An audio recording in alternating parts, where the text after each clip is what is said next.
Is poverty inevitable? And there's a clear answer here. The answer is no. We asked 2,000 people on the internet about what they thought was going on with poverty. We told them the 1990 number and asked them to guess where it had gone. And their guess was that it had fallen from that 36% down to 22%. In fact, the real line is far, far better. It drops all the way down to 9%. That means 1.2 billion people have overcome extreme poverty since 1990. As the economist Max Roser has said, the newspapers could have run a headline, "Number of people in poverty fell by 137,000 since yesterday," every single day for 25 years, and been right. Real news. According to the World Bank, this definition we use is a cutoff of about $1.90 per day or less. So imagine what it's like to live in extreme poverty. You have to think about the basics like your next meal all the time. An extremely poor family mostly has access only to the food that they grow themselves. If you have a bad harvest, if one of your animals gets sick, you're going to have a period where you're not getting enough food. Daughters in these families have to gather water and wood. They have to cook dinners on an open fire with lots of smoke, and then they have to clean everything up. If they get a chance to do schoolwork at all, it's going to be very late at night. So if they need a lamp, if they have it, to be able to do that work. So the upshot is, if you're extremely poor, your time and energy really goes to mere survival.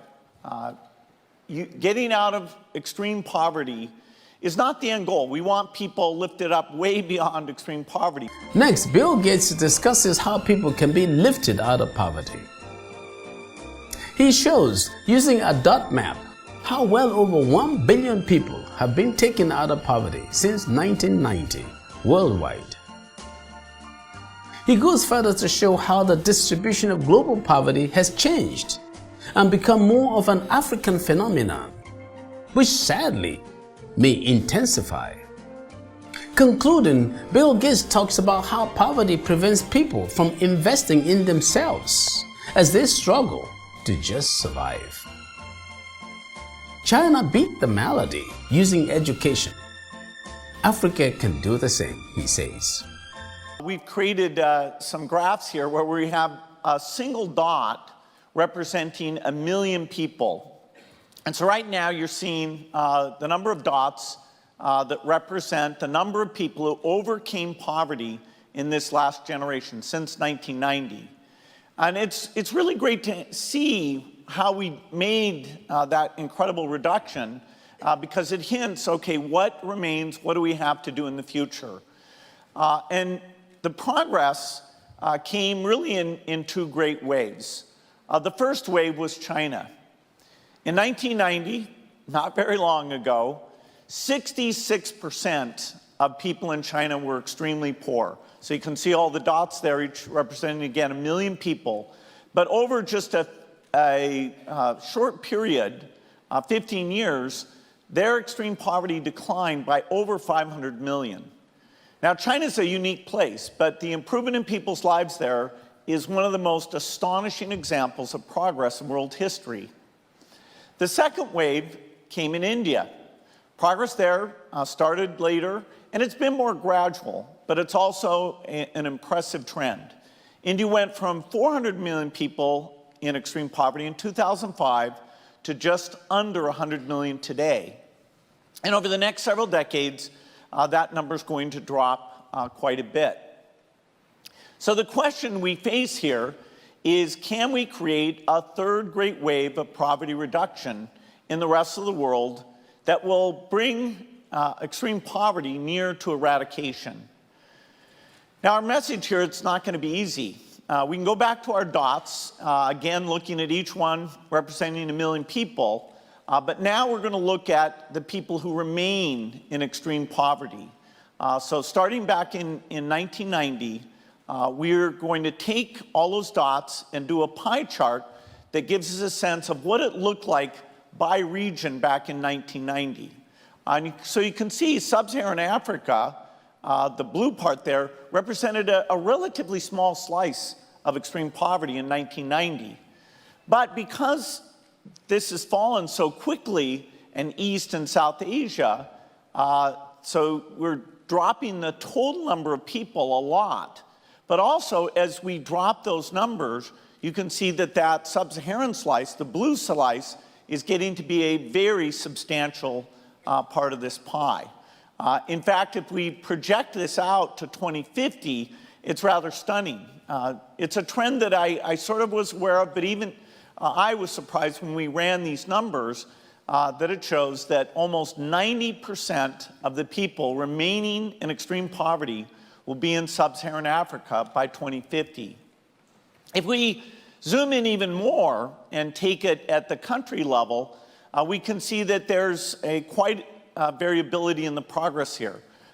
We see that a few countries represent a lot of what remains, about a dozen here. In fact, if you just take the two countries with the most people, which would be the Democratic Republic of Congo and Nigeria, that alone will be 40% of the entire world's population in extreme poverty. And if we zoom even further in and look at a map of Nigeria and say, okay, where inside Nigeria will we have this? This is based on 2013 data. We can see that it's not spread evenly. As you move towards the north, there's far more poverty than in the south. And so this gap that you're seeing there grows quite a bit over time. And so what this means is that this poverty is going to be a feature of life in a few places. And these are places where there are the fewest opportunities. Often, some of these places, there's violence, a lack of stability. These are places where climate change will make these subsistence farmers' lives more difficult. Also, these are often places where the governance is not providing the primary health care or education, even at a basic level. And every one of these places are exactly where we're experiencing rapid population growth. Finally, saying the same things I've been saying for many years, he emphasizes that Africa needs human capital development and innovation with new techniques, especially in agriculture and other sectors of the economy. Here again is Bill Gates. The yield for wheat, which was very, very meager, was changed by modern technology and techniques. And now we're at almost 4 times the productivity that is output for a certain amount of land. That kind of innovation, in fact, that's another innovation we need to bring to Africa, but innovation can appear in many, many different sectors.